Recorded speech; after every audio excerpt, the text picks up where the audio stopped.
¿Qué tal? Les habla Dante Urbina. Hace algunos días, mi amigo, el filósofo español Enric Fernández Gell, publicó un video titulado "5 argumentos del ateísmo que destruyen la existencia de Dios". Por supuesto, es un título llamativo.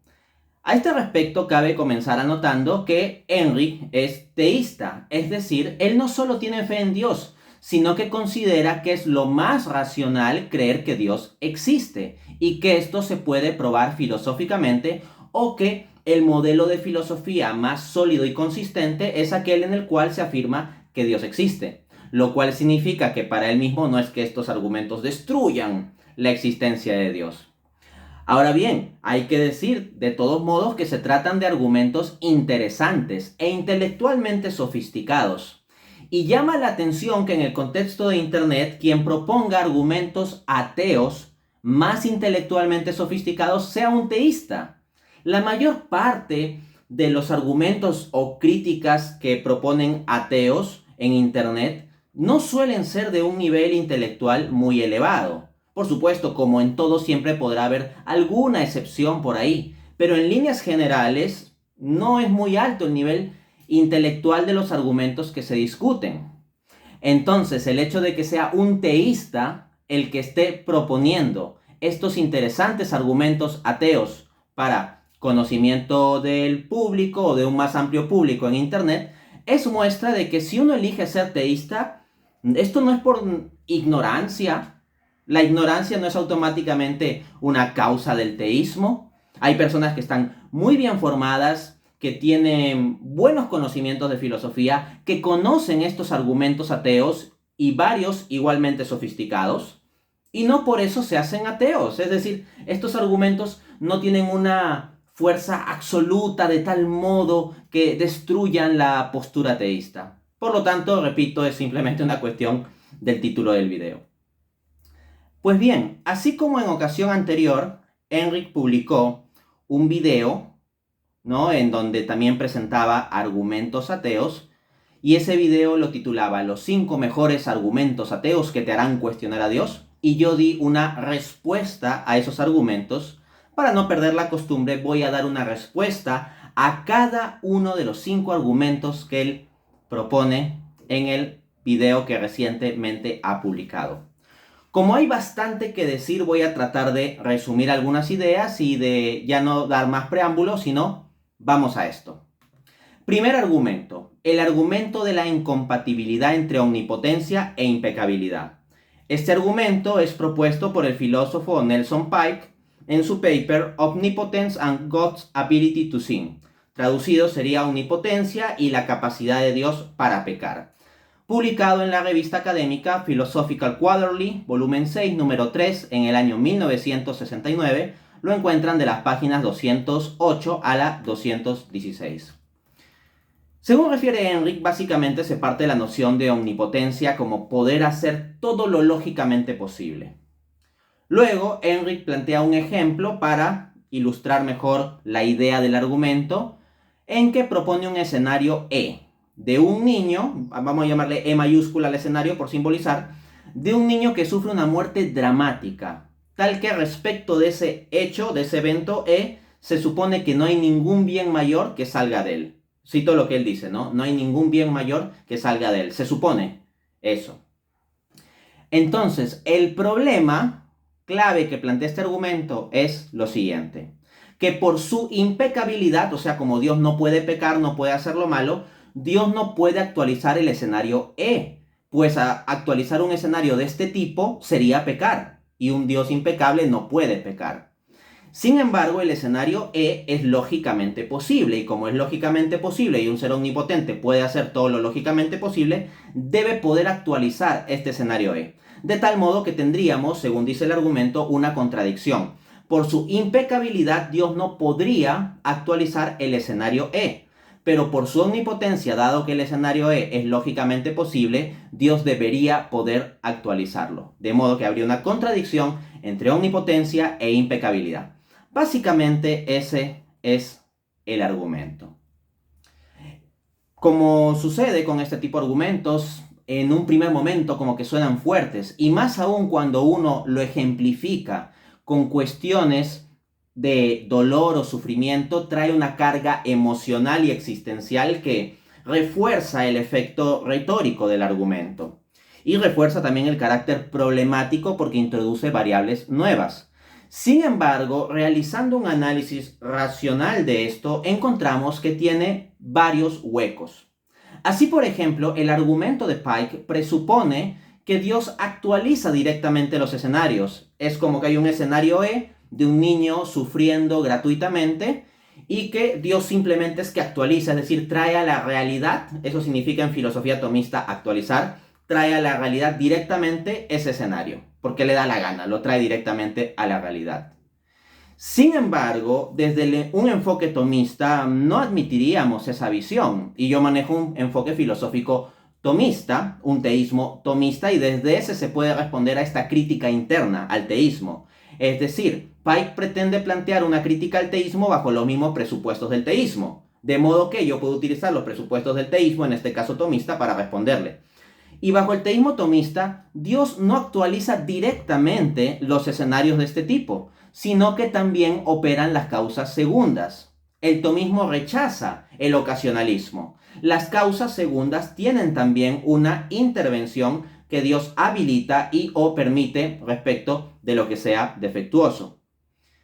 Que se vea que este no es un punto que yo me estoy sacando de debajo de la manga o inventando cosas raras del tomismo. No, sino que tenemos al gran pensador tomista Agustín Echevarría, que escribe un paper académico en el año 2020. Hay por ahí alguno que dirá, no, el profesor Echevarría no entiende el tomismo actualizado. Vamos, el profesor Echevarría está en las discusiones de filosofía académica más actuales, incluyendo publicaciones académicas en las mejores revistas en contextos recientes como el año 2020. En concreto, el profesor Echevarría discutió este argumento en un artículo titulado Aquinas on Divine Impeccability, Omnipotence and Free Will. Traducido, ¿no? Traducido sería Aquinos sobre la impecabilidad divina, la omnipotencia y el libre albedrío. Publicada en una de las revistas académicas más importantes del planeta, Religious Studies, volumen 56, número 2, 2020, en la página 268, dice el profesor Echevarría, abro cita: Dios no produce directamente el estado de cosas en cuestión, caminar o sufrir, sino que produce sustancias con sus propios poderes operativos que, como causa segunda, son causa directa de estos estados de cosas. Entonces, cuando imaginamos un escenario E como un escenario de dolor, por ejemplo, un niño cayéndose en un juego o cosas similares, no es que Dios configura directamente, voy a hacer que este niño se caiga y voy a actualizar directamente este mundo, sino que Dios crea un mundo donde hay causas segundas que operan, causas segundas como un columpio, un municipio que no da mantenimiento a los juegos del parque público, un padre que lleva a su hijo a esos juegos del parque público, un padre que se distrae con el celular, qué sé yo, hay un conjunto de causas segundas operando y puede ser que el niño tenga un accidente. Pero nótese esto, no es que Dios trae directamente el escenario E, hay causas segundas interviniendo. Y Dios permite esas causas segundas. Así, en un video de YouTube titulado Tus dudas sobre Leibniz, el profesor Echevarría apunta también lo siguiente, cito sus palabras: para Leibniz, Dios crea significa que Dios calcula el mejor mundo posible que ya está completamente determinado en el intelecto divino y lo pone en la existencia. Ese mundo ya está completamente pensado y determinado en su ser y su obrar, porque Dios crea simplemente poniendo en la existencia a ese mundo. Entonces, noten el esquema de Leibniz, según refiere el profesor Echevarría, que es uno de los mayores expertos en Leibniz. Desde la visión de Leibniz es como que hay un escenario E y Dios directamente lo actualiza, porque a Dios le da la gana actualizarlo completamente a ese escenario E tal como está, incluido que algún niño tenga un accidente, por ejemplo. Ahora el profesor Echevarría va a pasar a explicar la perspectiva tomista. Sigo citando. En cambio, en Santo Tomás la idea de creación es diferente. Dios crea participando el acto de ser. Estas cosas, una vez tienen su ser participado, tienen su propio obrar también, que no está completamente determinado. Fin de cita. Entonces, dentro de surgimientos como el escenario E del que se hablaba, está esto, donde no hay una completa determinación de Dios de que haya tales y cuales accidentes necesariamente. No, Dios crea un mundo con causas segundas y sabe que va a pasar ciertas cosas. Dios puede habilitar, permitirlas, pero no es que directamente las haga. De otro lado hay que decir, yendo a otro aspecto de este argumento, que plantearlo con el ejemplo del niño o escenarios dramáticos no es más que el problema del mal, solo que formulado desde un ángulo distinto.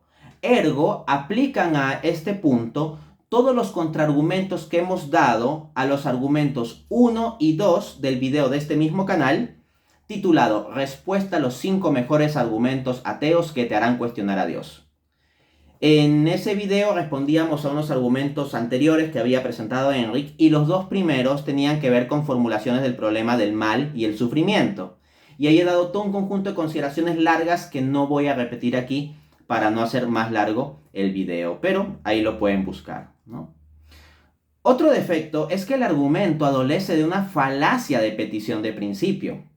Cuando Enric presenta el argumento, que no es un argumento suyo, él simplemente lo está presentando, dice, al presentar el escenario ¿no? de este mal que se estaría habilitando, dice, no hay ningún bien mayor que salga de él.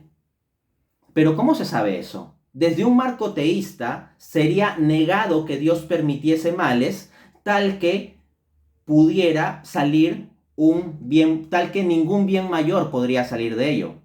O sea, asumir desde ya que Dios permite males gratuitos es suponer algo contrario al marco teísta. En un marco teísta, al menos en las versiones clásicas tomista-agustinianas, lo que vamos a tener es que si Dios permite un mal, es porque de ese mismo mal se puede obtener un bien mayor. En consecuencia, como digo, el decir de antemano que ese mal es gratuito es una valoración que implica petición de principio. Implica desde ya asumir que el teísmo es falso, o que al menos el marco aristotélico, agustiniano, tomista, tomado en conjunto, es falso. Y eso pues habría que probarlo, no solo presuponerlo, ¿no?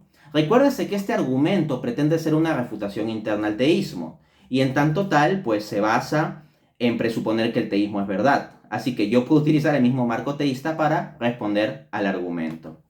Adicionalmente, ya en el video anterior al que hago referencia, ese titulado Respuesta a los 5 mejores argumentos ateos que te harán cuestionar a Dios, habíamos visto que los seres humanos tienen muy serias limitaciones epistémicas, es decir, de conocimiento, como para que podamos decir con certeza que no puede haber ningún bien mayor implicado en la permisión de algún mal asociado, por ejemplo, a un evento No lo podemos decir con certeza, tenemos múltiples limitaciones.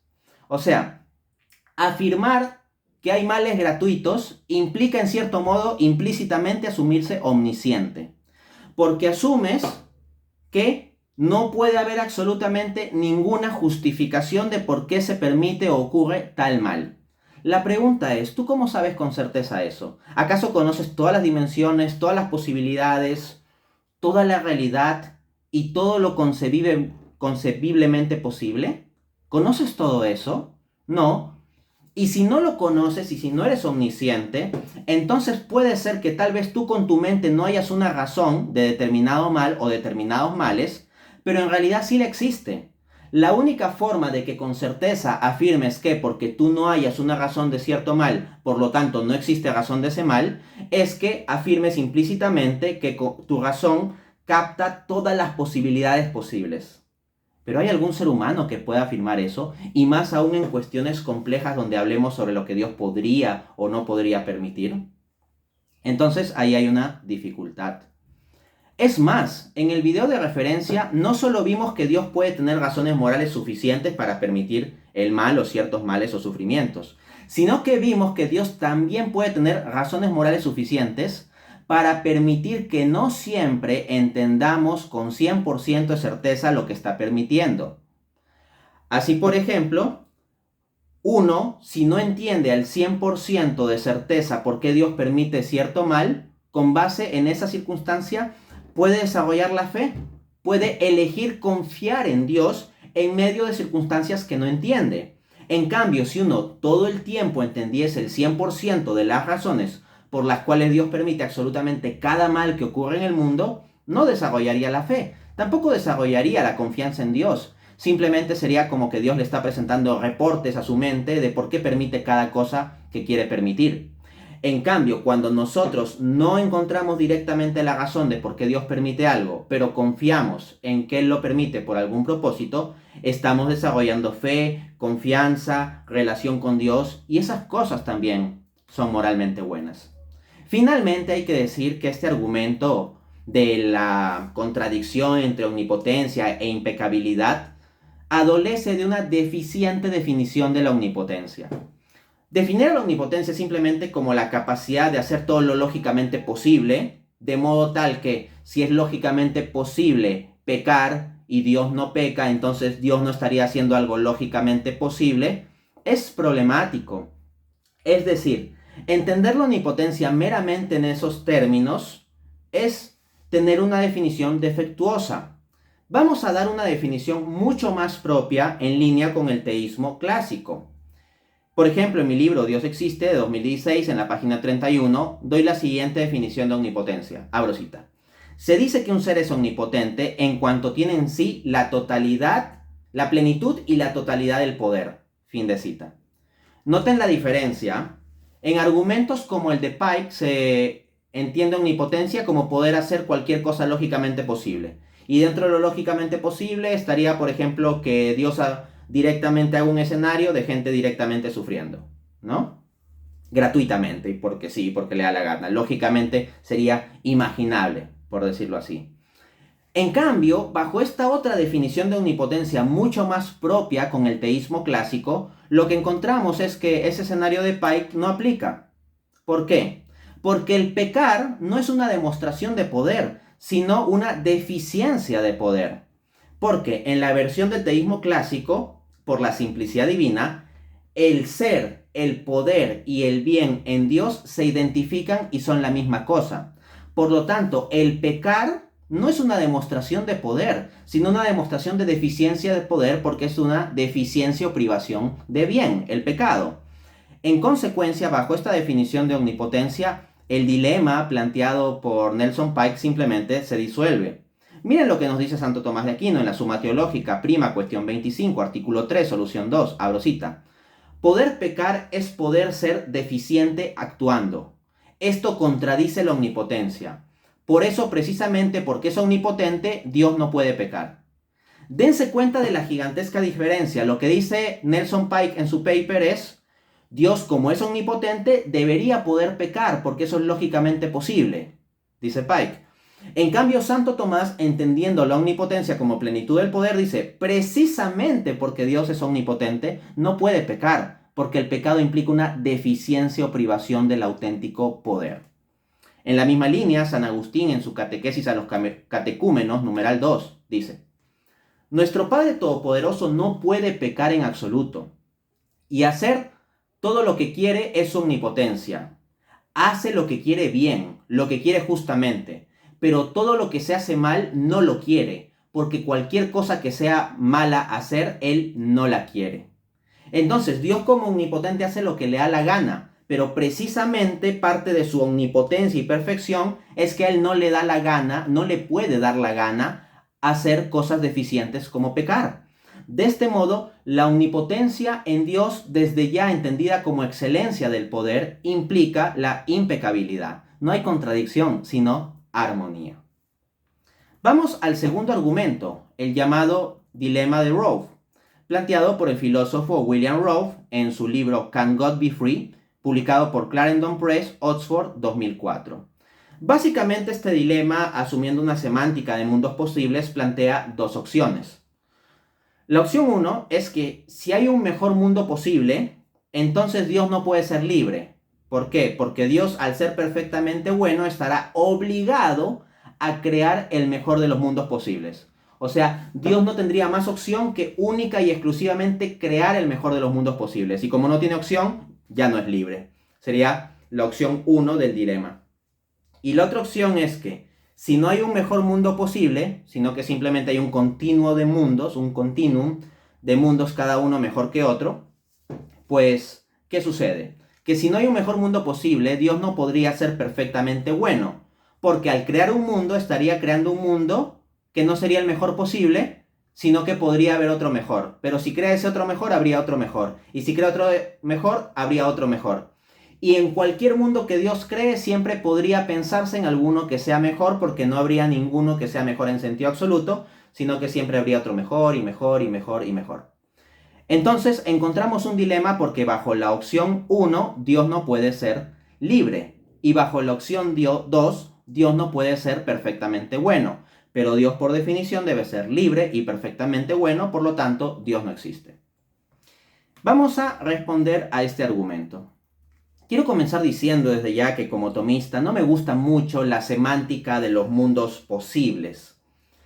Me parece que puede ser una herramienta más o menos útil a nivel epistémico de nuestra mente para dilucidar ciertos análisis de cómo podrían ser las cosas, pero no me parece correcto o propio este uso de utilizar esa herramienta meramente epistémica de los mundos posibles para imponer restricciones ontológicas sobre los seres. Y peor aún para pretender imponer restricciones sobre el ser por excelencia, sobre Dios mismo. O sea, no creo que sea una vía muy propia utilizar un aparato meramente epistémico como la noción de mundos posibles, porque mundos posibles es simplemente un orden de cosas que podemos imaginar, o lógicamente composible. No me parece que sea propio utilizar ese aparato meramente epistémico para establecer sin más restricciones ontológicas. Creo que es un salto. Pero bueno, en todo caso, vamos a esto. Hay que decir de frente que el dilema queda disuelto. Disolvemos el dilema del siguiente modo, diciendo que bajo el marco teísta, que es el que asume este argumento porque pretende ser una refutación interna, todo mundo ya es el mejor mundo posible.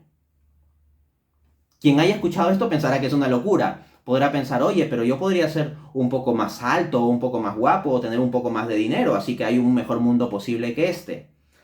Pero quisiera que vayamos a los términos metafísicos más profundos. Alguien podría pensar también, podría no haber este sufrimiento o este otro y tendríamos un mejor mundo posible. Pero como digo, quiero que vayamos al sentido metafísico más profundo. Bajo un marco teísta, en cada mundo posible que existe, suponiendo el teísmo, Dios existe. Y Dios es infinito. Y Dios es el bien sumo. Y Dios es la plenitud ontológica. Por lo tanto, en cada mundo posible, bajo un marco teísta, estaría Dios, y estando Dios que ya tiene valor infinito, habría por lo tanto un valor infinito en ese mundo. Por lo tanto, que haya cosas de más es como que al infinito le sumas 1, o 100, o 10 millones, sigue siendo infinito.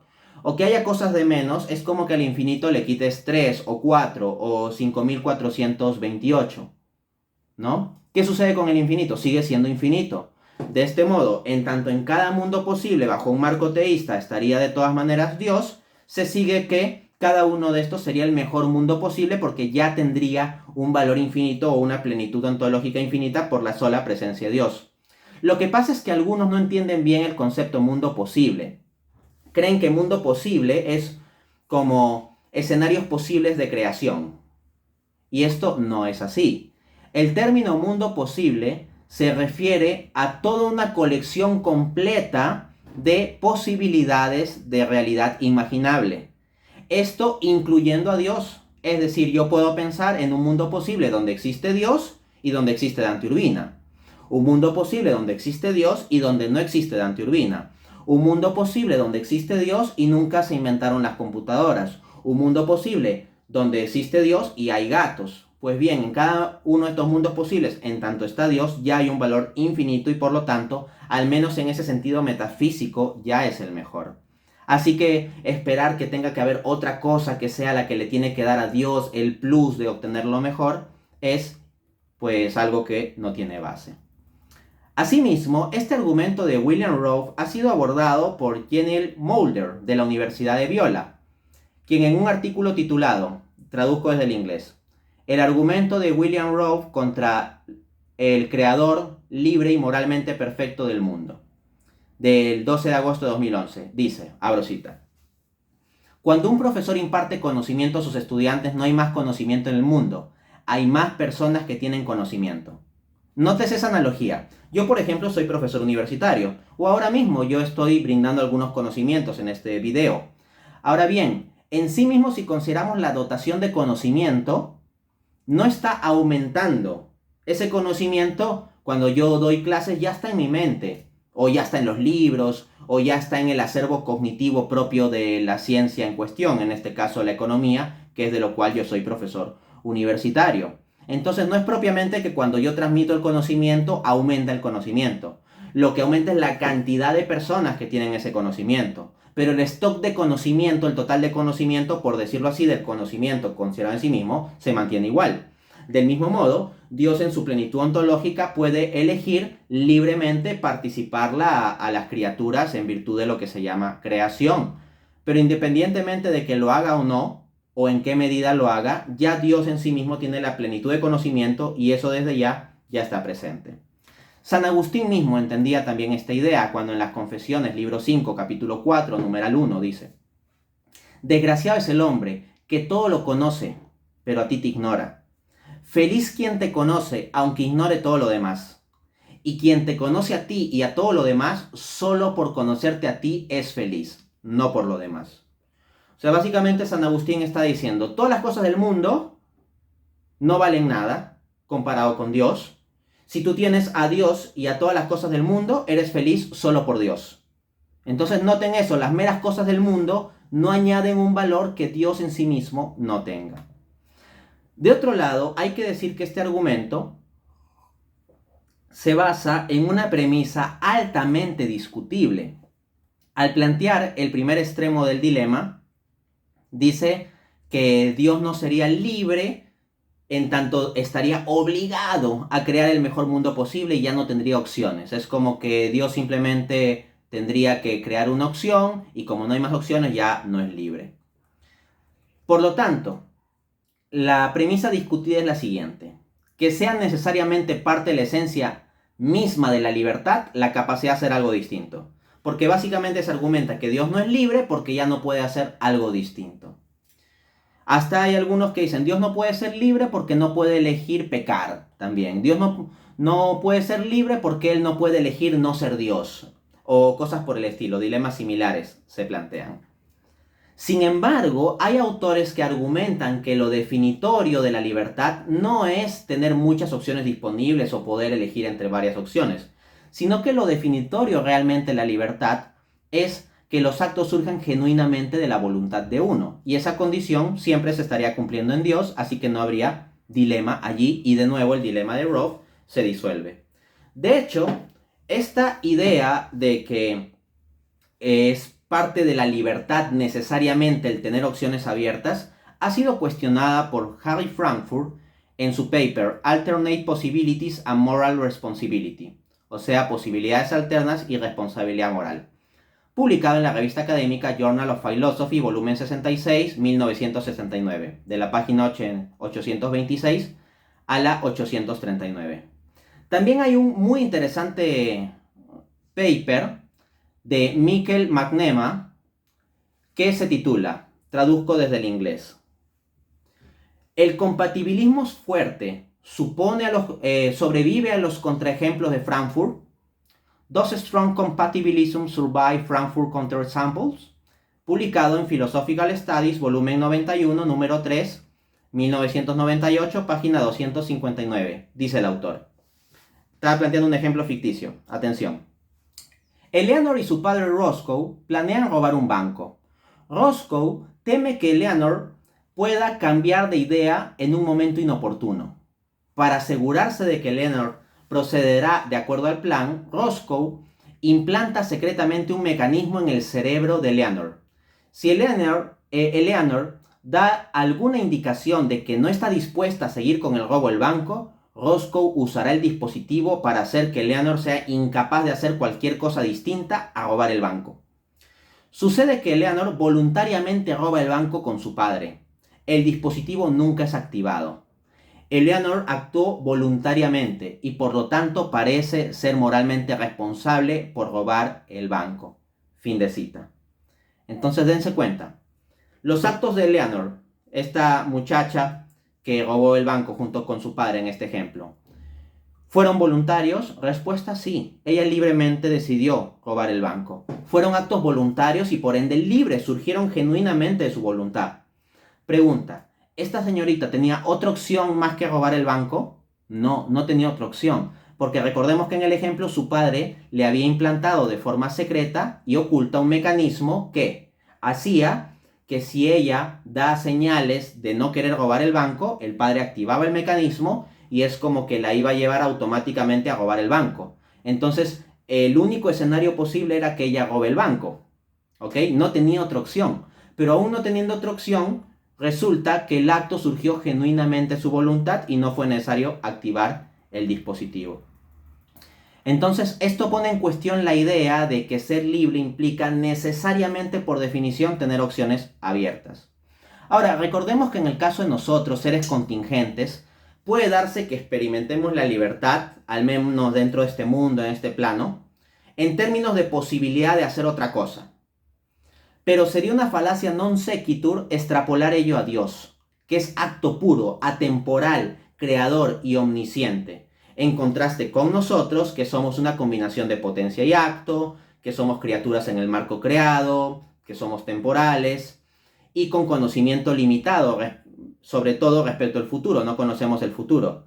Entonces, del hecho de que en nuestra experiencia vital normalmente veamos a la libertad en términos de apertura de posibilidades y elegir entre posibilidades diversas, incluso con incertidumbre, no se sigue que esa sea necesariamente la forma en que es la libertad en Dios. Ya vimos que lo esencial de la libertad es que los actos surjan genuinamente de la voluntad de uno y eso se cumple en Dios.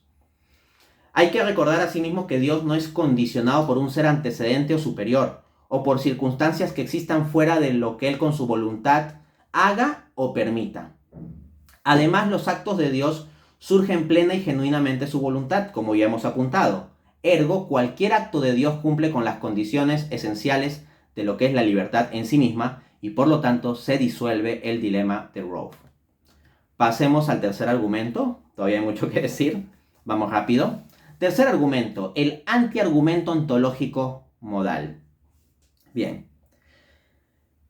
En la familia de argumentos ontológicos, unas versiones sofisticadas son los argumentos ontológicos modales. El que más ha popularizado esto es William Lane Craig, popularizando a su vez la formulación que hizo Alvin Plantinga del argumento ontológico modal. La idea parte de la noción del ser necesario, Dios sería el ser necesario, definido en lógica modal como aquel que existe en todos los mundos posibles. Entonces, ¿qué dice el argumento ontológico modal? Es bastante técnico y complejo, voy a tratar de resumirlo de forma sencilla. La idea clave del argumento ontológico modal es que si Dios es posible, entonces se sigue que existe en el mundo real y por lo tanto Dios existe. ¿Cómo así? Si es posible que Dios exista, siendo Dios por definición el ser necesario, deberá existir en todos los mundos posibles. Si es posible que exista un ser que exista en todos los mundos posibles, tendríamos que, si existe en todos los mundos posibles, existirá en el mundo real. ¿Por qué? Porque este mundo real en el cual están viendo este video mío es uno de entre los mundos posibles. Y si Dios por definición es aquel que existe en todos los mundos posibles, se sigue que por definición de lo que es Dios, deberá existir también en este mundo real. Ahora bien, tal vez alguno sentirá que por allí hay un salto, ¿no? Y justo sobre este punto de sentir que hay un salto lógico de pasar de que Dios sea posible a que Dios es real, Enric menciona el llamado axioma S5 de la lógica modal. Lo que dice Enric es que de acuerdo al axioma S5 de la lógica modal, se puede legítimamente pasar de la proposición Dios es posiblemente necesario a la proposición Dios es necesario y por tanto real. Entonces estaría legitimado el salto de la posibilidad de Dios a la realidad de Dios. Sin embargo, aquí viene el argumento, porque el argumento no es el argumento ontológico modal. El argumento ateo es el antiargumento ontológico modal, que Enric le llama el hermano maligno del argumento ontológico modal. ¿Y qué dice el antiargumento ontológico modal? Básicamente lo mismo, pero al revés. Vamos a verlo. Se parte la idea de que, siendo posible que Dios no exista, por ejemplo, un ateo suscribe esa posibilidad, o si un teísta se pone realistamente a discutir con un ateo, pues entendería que se podría estar abierto a la posibilidad de que Dios no exista, ¿no? Al menos a un nivel discursivo. Entonces, siendo posible que Dios no exista, se sigue que hay al menos un mundo posible en el que Dios no existe. Claro, porque de entre todos los mundos posibles o imaginables, si es que es posible que Dios no exista, siendo que los mundos posibles son posibilidades, tiene que haber como mínimo un mundo posible en que Dios no exista. Pero resulta que la definición de Dios como ser necesario bajo la lógica modal es que tiene que existir en todos los mundos posibles. Pero si desde ya hay un mundo en el cual no existiría, se sigue que ya no existen todos los mundos posibles. Y entonces Dios ya no puede ser Dios. Y si Dios ya no es Dios, no existe. Y por lo tanto, Dios no existe. Ese es el punto. Resumiendo el antiargumento ontológico modal, sería, siendo posible que Dios no exista, se sigue que hay al menos un mundo posible en que Dios no existe. Pero Dios debería existir en todos los mundos posibles. Por lo tanto, Dios no existe. Bien. ¿Cómo resolver este dilema? Pareciera que si tú aceptas la validez del argumento ontológico modal, tendrías que aceptar la validez del argumento antiontológico modal. Yo permitiré que aquellos que creen en la validez del argumento ontológico modal busquen refutar el antiargumento ontológico modal según sus propios marcos y argumentos. Pero yo tengo una vía mucho más fácil de salir del dilema. Yo no creo en la validez del antiargumento ontológico modal porque tampoco creo en la validez del argumento ontológico modal. El propio Santo Tomás de Aquino presenta las 5 vías para la existencia de Dios en su Suma Teológica, pero hay ciertos argumentos para la existencia de Dios que Santo Tomás no considera válidos, entre ellos el argumento ontológico de San Anselmo. Entonces, no les parezca raro que un pensador teísta pueda rechazar ciertos argumentos teístas. Uno no está obligado a pensar que todos los argumentos teístas son válidos. Así que, como Santo Tomás rechazó el argumento ontológico de San Anselmo, y hoy en día tenemos una versión mucho más sofisticada con lógica modal, que sería el argumento ontológico modal de Plantinga, yo como tomista en realidad rechazo la validez del argumento ontológico modal de Plantinga. O si se quiere que lo diga en términos menos fuertes, al menos no lo adopto, no me convence, y como no me convence, entonces tampoco tiene por qué convencerme el antiargumento ontológico modal. Yo creo que sería un problema más difícil de resolver si yo aceptase el argumento ontológico modal. Ahí sí sería un poquito más complejo, aunque no digo que imposible, pero eso se lo dejo a los que suscriban tal argumento. Entonces, lo que tenemos es que en un marco tomista se dice que Dios es el ser necesario, pero no con la lógica de este sistema modal. O sea, bajo la lógica modal se define a Dios como el ser necesario porque existiría en todos los mundos posibles, en todos los mundos imaginables. Así no es como lo vemos los tomistas. Cuando los tomistas hablamos de Dios como el ser necesario, lo decimos en el sentido de que Dios es realmente, ontológicamente fundante de todo lo demás realmente existente. No porque existen todos los mundos lógicamente imaginables. El marco tomista o el teísmo tomista funda la necesidad en la realidad del ser, no en la imaginación de las posibilidades. Por eso es que no me gusta mucho ese tipo de marco de la lógica modal sobre ese aspecto, ¿no? Lo cual no implica que yo niegue la utilidad para ciertos aspectos de discusión analítica, claro está. Pero para imponer restricciones ontológicas o habilitar posibilidades ontológicas me parece que no funciona bien. Entonces, el propio Enric señala que para que funcione el argumento ontológico modal teísta y el antiargumento ontológico modal ateo, se requiere del llamado axioma S5. Y básicamente se plantea como que la discusión académica no está por ahí, que esto ya está demostrado y por lo tanto tenemos que seguir para adelante. Pero en realidad voy a cuestionar eso. Resulta que ese llamado axioma S5 es cuestionable. E incluso la aplicación de ese axioma S5 en el contexto del argumento ontológico modal o el antiargumento ontológico modal también es discutible. Por ejemplo, y esto no es una discusión cerrada, por lo tanto, está perfectamente abierta, tenemos una tesis de doctorado, de PhD, de Jason Grant, titulada The Ontological Argument, Its Criticisms and Consequences. Traducido sería, el argumento ontológico, sus críticas y consecuencias. Tesis de PhD de la Universidad de Chicago, Chicago 2017. La sección 4.4 de esa tesis doctoral se titula Objecting to S5, S5 sería desde el inglés, ¿no? Modal Logic. Es decir, traducido, objetando a la lógica modal S5. Entonces eso, no es que esté absolutamente asumido que el axioma S5 es válido y ya todos los filósofos están de acuerdo. No, hay discusión todavía. Asimismo, David Fuenmayor y Christoph Penschmuller nos dicen lo siguiente. Abro cita. La existencia de Dios es necesaria, si es que es posible. Mostramos que se requieren ciertos supuestos adicionales, filosóficamente controversiales, para probar la conclusión del argumento, incluyendo una premisa esencialista y el axioma S5. O sea, lo que dicen estos autores es que no basta el solo axioma S5, se requiere agregar una premisa esencialista y se requieren supuestos adicionales que son filosóficamente controversiales. Y dice que dentro de esos supuestos adicionales filosóficamente controversiales está incluido el axioma S5, así que no lo podemos dar por un absoluto. De otro lado, Fernando Furtado tiene un interesante artículo que se titula S5 Denying Approach to Relativized Metaphysical Modality. Traducido del inglés sería un enfoque negador del axioma S5 a una modalidad metafísica relativizada. Sí, publicado en la revista académica Manuscrito, volumen 43, número 1, 2020, un paper reciente. No se puede decir que yo estoy acudiendo a discusiones de hace décadas. Procuro estar actualizado. Algunos no creen que uno procura estar actualizado, pero procuro estar actualizado. 2020.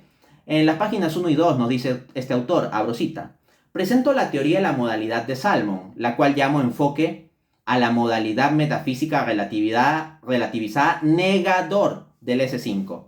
Y lo comparo con la interpretación no relativizada de la modalidad metafísica amigable con el S5. Este paper argumenta que si uno quiere sostener una teoría esencialista de la modalidad metafísica relativizada, entonces su mejor opción disponible es apegarse a la propuesta de Salmon, el cual representa mejor una genuina interpretación de la modalidad metafísica relativizada. ¿Y qué es la propuesta de Salmon, la cual este autor considera como más ventajosa? El enfoque que niega el axioma S5. Así que lo que estamos encontrando es que no es un absoluto. Y por lo tanto, al yo como tomista, al menos desde el enfoque particular en que entiendo esto, niego la validez del argumento ontológico modal, se sigue que tampoco me persuade el antiargumento ontológico modal. Algunos se estará preguntando, Dante, ¿pero por qué niegas la validez del argumento ontológico modal? Sería muy largo desarrollar esto, es técnico, pero les doy una idea breve. Miren, una dificultad que yo tengo con este argumento es que se supone que si Dios existe, tiene que existir en todos los mundos posibles. O sea, se hace ya ese enfoque. Pero claro, ahí yo veo el punto del antiargumento ontológico modal. Porque si nosotros decimos que es posible que Dios no exista, entonces es posible escenarios donde no está Dios. Pero no solo eso, y acá es el punto clave que quiero agregar. Un mundo posible es un mundo también en el cual no haya nada. La nada absoluta es un mundo posible. Les sonará raro, pero quiero que entiendan lo siguiente. Un mundo posible no es como en las películas de Marvel, un escenario de superhéroes y de un mundo de planetas y tecnología alternativa. No. En epistemología, un mundo posible es una colección imaginable. Pues bien, imagínense un mundo solo compuesto de galletas de chocolate, ¿ya? Es una cosa que se puede imaginar, donde no hay absolutamente nada a excepción de 5 galletas de chocolate. ¿Es imaginable que haya 3 galletas solamente? Sí. ¿Es imaginable que haya solo una galleta y que sea un mundo únicamente compuesto por la realidad de una galleta de chocolate? Sí. De este modo es también imaginable que así como se han imaginado que haya 5, que haya 3 o que haya una, que no haya ninguna. Una posibilidad es que no haya ninguna. Y de hecho en filosofía una de las preguntas fundamentales es ¿por qué hay algo en lugar de nada? Y preguntarse por qué hay algo en lugar de nada implica entender que una posibilidad es que no hubiera nada, lo cual traducido a lógica modal significa decir que hay como mínimo algún mundo posible en el cual no hay absolutamente nada, ni siquiera Dios, sino absolutamente nada. En tanto, bajo esta perspectiva, es una posibilidad también que no haya absolutamente nada, se seguiría que no va a haber esta noción de Dios cubriendo absolutamente todos los mundos posibles, porque tiene que haber un mundo posible aunque sea en el cual no haya absolutamente nada. Eso es una posibilidad en el sentido epistémico de la noción de mundo posible. Y eso significa un bloqueo para el argumento ontológico modal. Bien, vamos al cuarto argumento, el argumento cosmológico ateo. Este fue planteado por el filósofo Quentin Smith en su paper A Big Bang Cosmological Argument for God Non-Existence. Traducido sería, un argumento cosmológico desde el Big Bang para la no existencia de Dios, publicado en la revista académica Faith and Philosophy, volumen 9, número 2, 1992, página de la 217 a la 237. Según resume muy bien Enric, la idea clave del argumento de Quentin Smith es que la singularidad del Big Bang, es decir, el punto inicial del universo bajo el modelo del Big Bang, tiene una estructura ontológicamente indeterminista, caótica, que puede dar lugar a cualquier universo con la misma probabilidad. Este caos primordial, según el argumento, es inconsistente con la idea de un Dios creador y no da garantía de que eventualmente surgirán seres animados, entendiéndose por esto seres conscientes e interactivos. Además que sería irracional e ineficiente que Dios empezase con tal estado caótico. En otras palabras, el Big Bang, en lugar de ser un argumento o evidencia, mejor dicho, a favor de la existencia de Dios, según la interpretación que realiza Quentin Smith, sería un argumento en contra, porque la estructura caótica del inicio del Big Bang, de la singularidad, sería incompatible con la idea de un Dios planificador de todo este universo, ¿no? Pues bien, resulta que en exactamente el mismo número de la misma revista, una página después de que terminó el artículo de Quentin Smith, ya el filósofo norteamericano William Lane Craig responde al argumento de Smith, publicando una réplica entera. El artículo de Craig se titula God and the Initial Cosmological Singularity, a Reply to Quentin Smith, traducido, Dios y la singularidad cosmológica inicial, una réplica a Quentin Smith, publicado en Faith and Philosophy, volumen 9, número 2, 1992, en la página 238, o sea, una página después de que terminó el paper de Quentin Smith, dice Craig. Este argumento de Smith es múltiplemente defectuoso, dependiendo de premisas que son falsas o al menos discutibles, y una inferencia inválida. ¿Cómo es esto? Pues miren, resulta que cuando uno investiga, te encuentras con que la evidencia, en lugar de confirmar la idea de Quentin Smith de que el Big Bang es caótico, que este punto inicial primigenio de singularidad es caótico y todo eso, se encuentra con lo contrario. Cuando uno investiga, se encuentra con lo contrario. Más bien, la evidencia científica muestra que las condiciones y parámetros iniciales del universo, o sea, las condiciones iniciales del Big Bang, están ajustados de modo tan fino que lo más razonable es inferir la existencia de un creador consciente, que los ajustó así para asegurar que eventualmente hubiera vida inteligente e interactiva, es decir, seres animados. En otras palabras, lo que tenemos es más bien evidencia a favor de la existencia de Dios. Por ejemplo, en el video argumentando explicando este cuarto argumento, Enric hacía referencia a Stephen Hawking. Pues bien, Stephen Hawking en su libro Historia del Tiempo, una breve historia del tiempo, capítulo 8, dice, abro cita, si la velocidad de expansión un segundo después del Big Bang hubiese sido menor, incluso en una parte en 100.000 billones, o sea, una 100.000 billonésima, chiquitito, si hubiera sido un poquitito menor, dice, el universo se habría colapsado de nuevo antes que hubiese alcanzado su tamaño actual. Y no habrían seres animados en ese caso. Entonces la misma velocidad de expansión inicial en el primer segundo del Big Bang tuvo que estar finamente ajustada. Y esto lo refiere Stephen Hawking, el ateo, ¿no? Es este dato. Asimismo, Roger Penrose, recientemente Premio Nobel de Física, en su libro La mente nueva del emperador, Fondo de Cultura Económica, México 1996, página 310, dice, cito, una precisión divina de una parte en 10 elevado a la 10 elevado a la 123. Una cifra extraordinaria. Ni siquiera podríamos escribir el número completo en la notación decimal ordinaria. Sería un 1 seguido de 10 a la 123 ceros. ¿De qué está hablando ahí? del ajuste fino del universo considerando la condición de baja entropía. Lo que dice Penrose en este caso es que el universo con vida inteligente e interactiva como la nuestra haya surgido al azar, considerando la condición de baja entropía, es una posibilidad.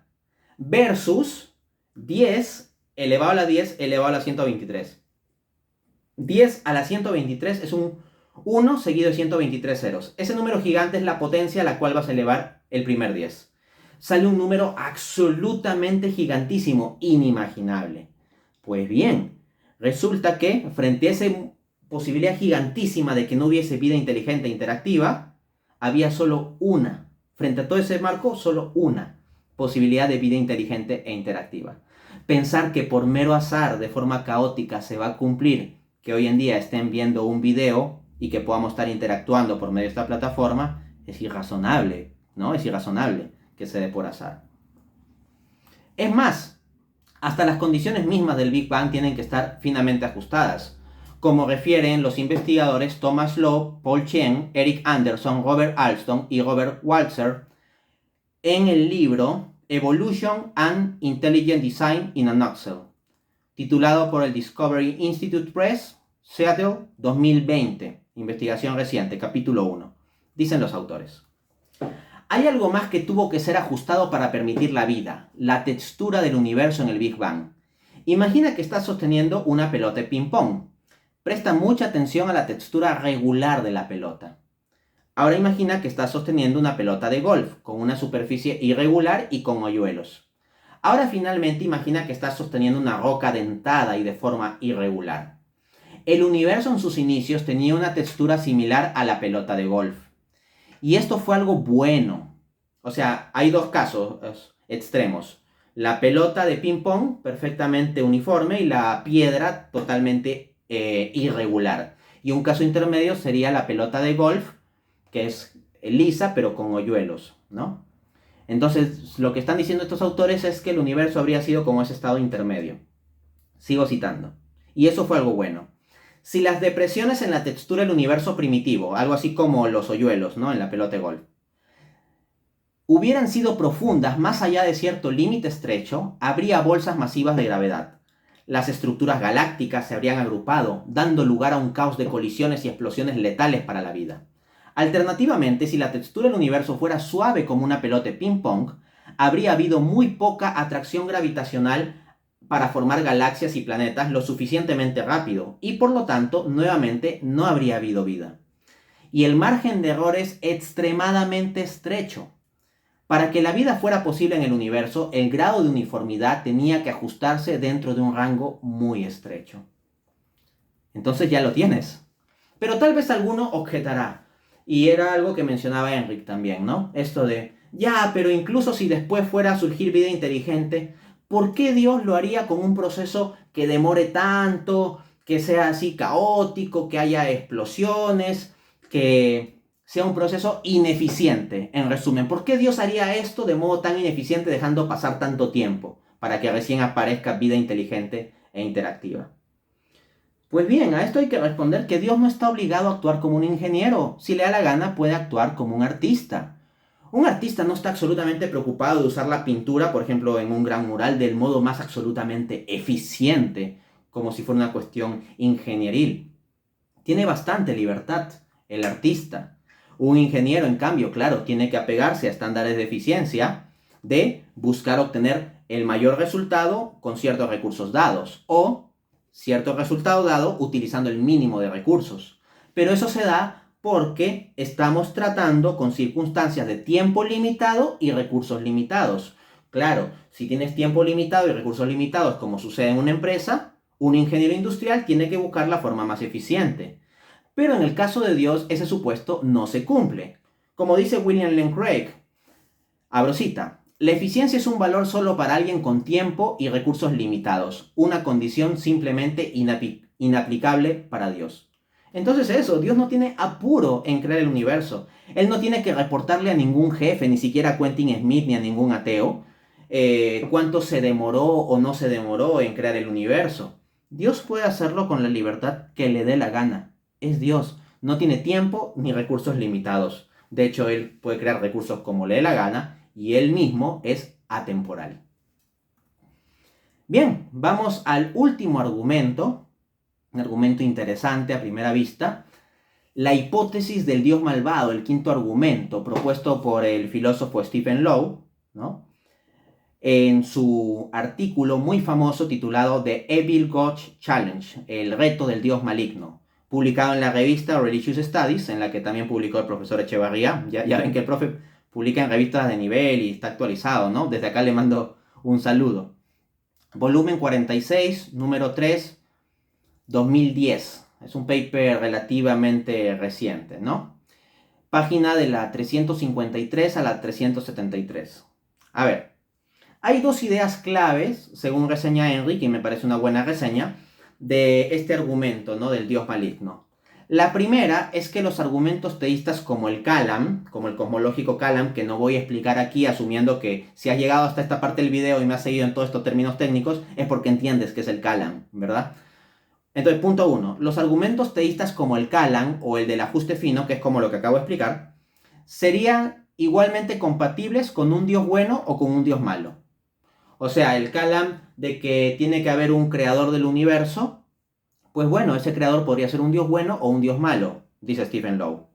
O que hubo alguien que ajustó finamente las condiciones iniciales del Big Bang, bueno, podría ser un diseñador bueno o un diseñador malo, diría Stephen Low.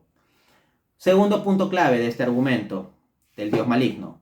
Así como se habla de un Dios bueno, bajo el teísmo clásico, que permite ciertos males en el mundo, podría igualmente pensarse en un Dios malo que permite algunos bienes en el mundo. De tal modo que no tendríamos base para decidir si lo que tenemos es un Dios bueno que permite ciertos males en el mundo o un Dios malo que permite ciertos bienes en el mundo. Entonces quedaríamos en una situación de incertidumbre o de simetría entre la posibilidad de un Dios bueno y la posibilidad de un Dios malo. Vamos a examinar este argumento. A primera vista suena fuerte, es interesante, pero tiene muchos huecos, muchos defectos. En primer lugar, hay que decir que el primer punto no es cierto para el enfoque tomista. O sea, lo que dice Stephen Low es que los argumentos teístas serían compatibles con un Dios bueno o con un Dios malo. Argumentos como el Kalam o el del ajuste fino. Pero cuando hablamos de las vías tomistas, nos encontramos con que pensar que las vías tomistas son compatibles con un Dios malo es no entender las vías tomistas. Quien entienda bien la metafísica de Santo Tomás de Aquino se da inmediatamente cuenta de que no puede ser un Dios malo el que esté detrás de eso. Esto es absolutamente claro con la cuarta vía. La cuarta vía habla de los grados de perfección. Y una de esas perfecciones es la bondad. De hecho, Santo Tomás la nombra, ¿no? Entonces tiene que haber un ser que sea bueno en grado sumo, bajo la cuarta vía. No puede ser malo en grado sumo, porque recuérdese lo siguiente. Alguno podría estar pensando, ¿no? O sea, ya, pero si hice la máxima perfección, así como hay la máxima perfección del bien, y hay un Dios que es sumamente bueno, entonces siguiendo la metafísica tomista, deberían también pensar los tomistas que debería haber una máxima perfección del mal y un Dios máximamente malo. Quien esté pensando en una objeción así es que no entiende el marco tomista.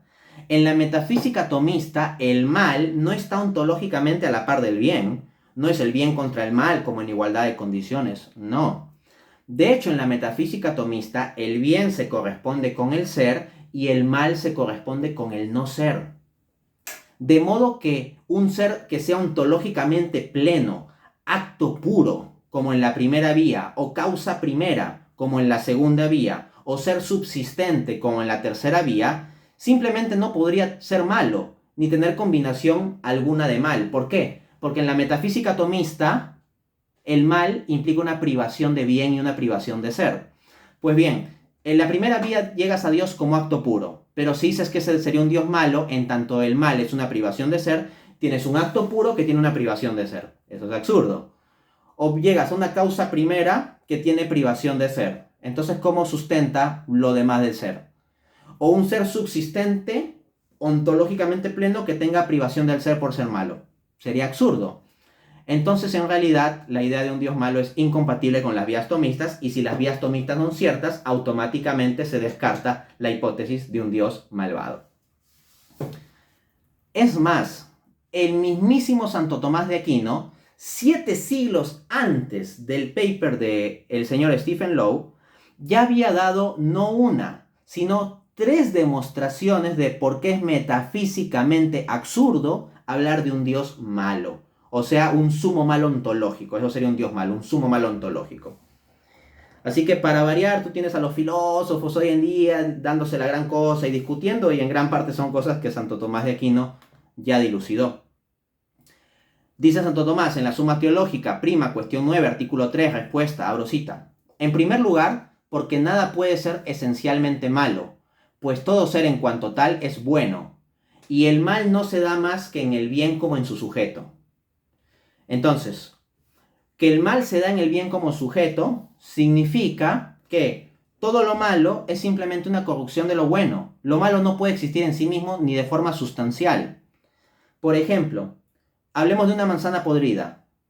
Todo lo que tiene de manzana, la manzana podrida lo que tiene de ser es bueno. Y lo que tiene de podrida es una privación de su ser, por decirlo así.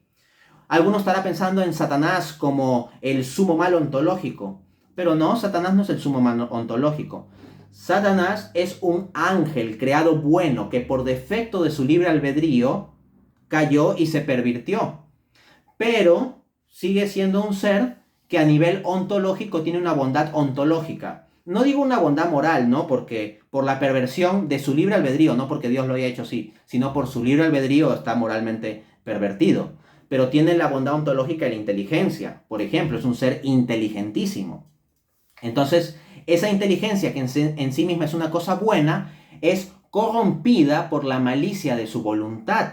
Pero noten cómo ese mal de su voluntad afecta al bien que es su inteligencia. Por eso precisamente es que el mal es malo, porque es una corrupción de lo bueno.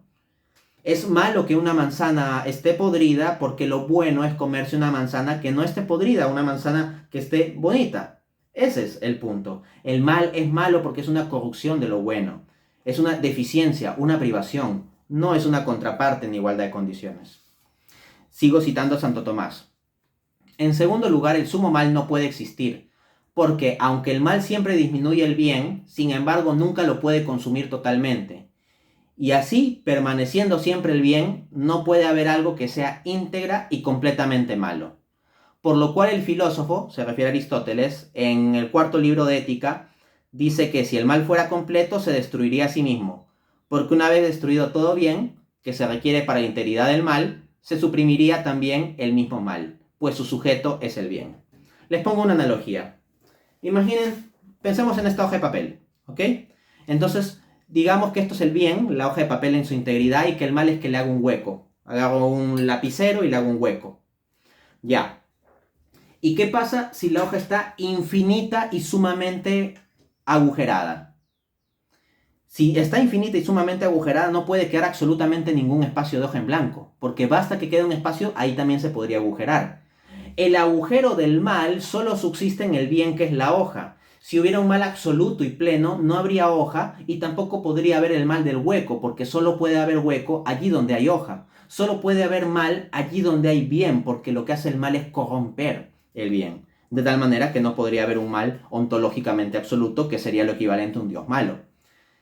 Sigo citando. En tercer lugar, porque la razón del mal contradice la razón del primer principio, porque todo mal es causado a partir del bien. ¿Qué significa esto? En la metafísica de Santo Tomás, el mal es causado por el bien en el sentido de deficiencia. El bien no es la causa eficiente del mal, sino que por deficiencia en la causalidad del bien es que existe el mal.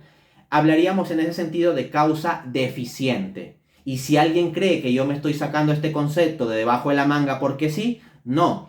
En el Tratado de Santo Tomás titulado De Malo, es decir, sobre el mal, Santo Tomás habla sobre esta noción de la causa deficiente. Varios de ustedes que están interesados en el pensamiento tomista, como seguro conocen muy bien la segunda vía de Santo Tomás, conocerán muy bien la noción de causa eficiente. Pero Santo Tomás también trata la noción de causa deficiente. Entonces es por deficiencia que se da el origen del mal. Así, por ejemplo, si yo tengo una excelencia, como por ejemplo, siempre ser el mejor estudiante, digamos, en el colegio, eso podría generar, a su vez, que ese ser mejor estudiante me lleve un sentimiento de soberbia. Y esa soberbia es un mal. Ahora bien, está causado por una deficiencia a partir de un bien. Entonces ahí es lo que encontramos, ¿no? La causalidad deficiente, que en el caso de los actos humanos se relaciona con el libre albedrío. Ahora bien, si el mal es precedido por el bien, la causa primera de todo, que es Dios, no puede tener nada malo. Porque si tuviera algo malo, en tanto el mal es precedido ontológicamente por el bien, la causa primera debería tener algo antecedente. Pero la definición de causa primera es que no tiene nada antecedente, es causa incausada. Vamos a poner los últimos clavos sobre el ataúd de este argumento. Resulta que William Lane Craig debatió contra Stephen Low, contra el filósofo que planteó este argumento, y le dio la siguiente refutación sobre el mismo en el debate que sostuvieron en 2010. Abro cita. Es inexacto llamar a este ser un Dios malo, porque Dios por definición es un ser necesariamente bueno. Peter Millikan, profesor de filosofía de la Universidad de Oxford, dice: lo que hace al ser supremo digno de adoración no es simplemente su poder, sino su excelencia moral. Para que el ser supremo sea un objeto apropiado de las actitudes religiosas, debe ser ante todo moralmente bueno. Así que no puedes tener, continúa Craig, hablando literalmente, un Dios malo, porque no sería digno de adoración. Lo que podrías tener sería un creador malvado del universo que no es Dios. Fin de cita. Entonces, la definición misma de Dios excluye que sea malo. ¿Por qué? La definición de Dios implica que sea perfecto. Y desde nuestra razón, nosotros encontramos que el bien es más perfecto que el mal. O sea, en la escala de perfección, nosotros preferimos lo bueno a lo malo. Y por lo tanto, tenemos que un ser que sea Dios y por lo tanto sumamente perfecto, tiene que ser bueno. Ser malo haría que no sea Dios. Sería un creador malvado simplemente, pero no Dios en sí mismo, ¿no? Ahora bien, vamos a otro punto.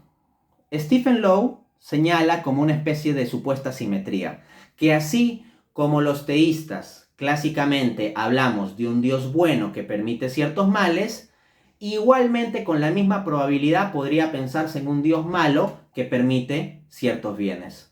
Pero vamos, no es con la misma probabilidad o igualmente, porque ya hemos mostrado que hay múltiples argumentos metafísicos que llevan a que si hablamos de Dios, tiene que ser necesariamente bueno, ¿no?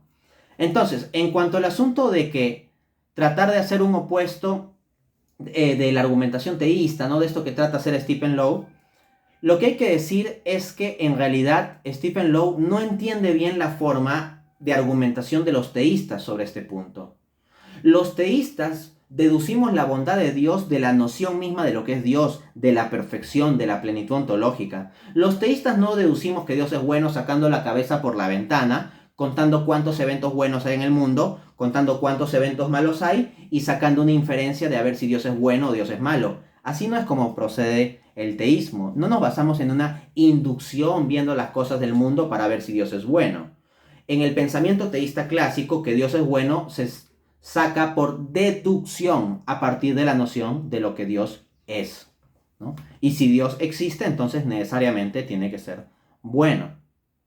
Este punto se lo han señalado muy bien los filósofos Mitchell Bergman y Jeffrey Brower en el artículo de crítica Stephen Low, criticado The God of Ed and the God of Earth, publicado en la revista académica Think, volumen 5, número 14, en 2007, las páginas 36 a 37. Lo que sucede es que ya antes venían discusiones sobre versiones previas del argumento de Low, y los autores dicen: ningún teísta tradicional que conozcamos ha defendido la bondad perfecta de Dios simplemente infiriéndola de la existencia de algún bien en el mundo. Ningún teísta tradicional que conozcamos ha sugerido alguna vez que las respuestas al problema del mal son suficientes por sí mismas para sustentar la bondad de Dios.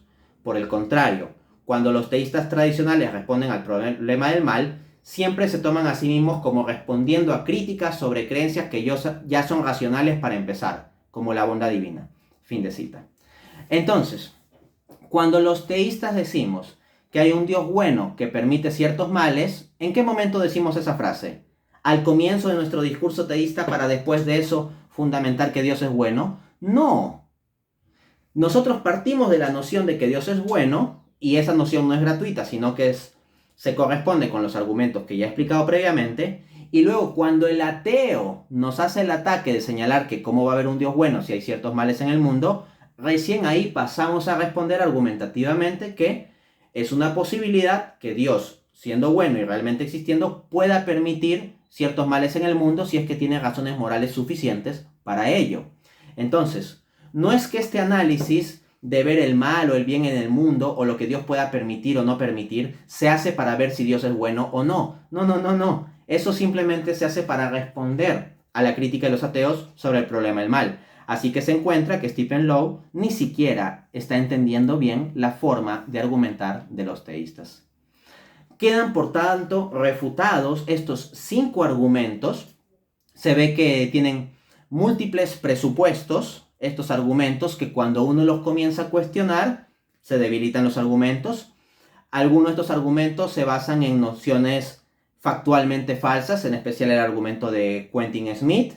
Hay algunos que se basan en conceptualizaciones erradas sobre el ser de Dios.